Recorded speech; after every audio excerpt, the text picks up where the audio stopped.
জগদীশচন্দ্র বসুর শ্যামবাজার বাড়ির এক অদ্ভুত ঘটনা। 1898 সাল, রাতের বাগানে হাঁটছিলেন জগদীশচন্দ্র বসু। হঠাৎ তিনি লক্ষ্য করলেন গাছের বিশাল ডালটা ধীরে ধীরে নিচে নেমে আসছে, যেন কেউ নিঃশব্দে উঠে এসে বসেছে সেখানে।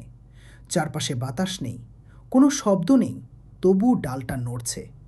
তিনি নিজেকে বোঝালেন আলো অন্ধকারের ভুল। কিন্তু পরের রাতেও একই ঘটনা, একই সময়। ডালটা আবার নুয়ে পড়ছে, যেন অদৃশ্য কোনো শরীর তার উপর ভর দিচ্ছে।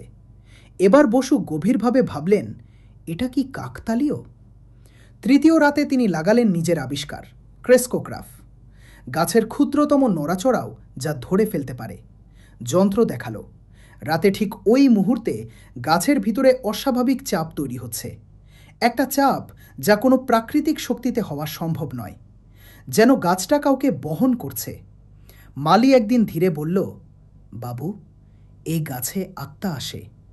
বহু বছর আগের এক নৌকা চালক নদীতে ডুবে গেছিল, রোজ রাতে নাকি এই ডালেই বসে।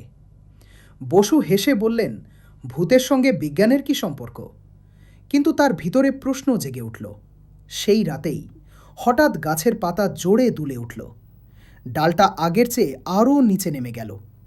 এক ভারী শরীরের চাপ যেন এক মুহূর্তে নেমে এসেছে। বসু টর্চ জ্বালাতেই তিনি দেখলেন ডালের ওপর দাঁড়িয়ে আছে এক ভেজা মানুষের ছায়া। কাঁধ নুয়ে আছে, চুল থেকে জল পড়ছে, মুখটা পুরো অন্ধকারে ঢাকা। টর্চের আলো কাঁপছে, আর ঠিক তখনই ছায়াটা ধোঁয়ার মতো মিলিয়ে গেল। পরদিন সকালে বসু তার ডায়েরিতে শুধু লিখলেন, যন্ত্র বলছে এটি চাপ, চোখ বলছে এটি মানুষ, সত্যটা মাঝখানে কোথাও। আজও সেই গাছটা আছে। লোকেরা বলে রোজ রাত 12টায় ডালটা এখনও নুয়ে পড়ে, যেন কেউ ফিরে আসে। আপনি গিয়ে দেখতে সাহস করবেন?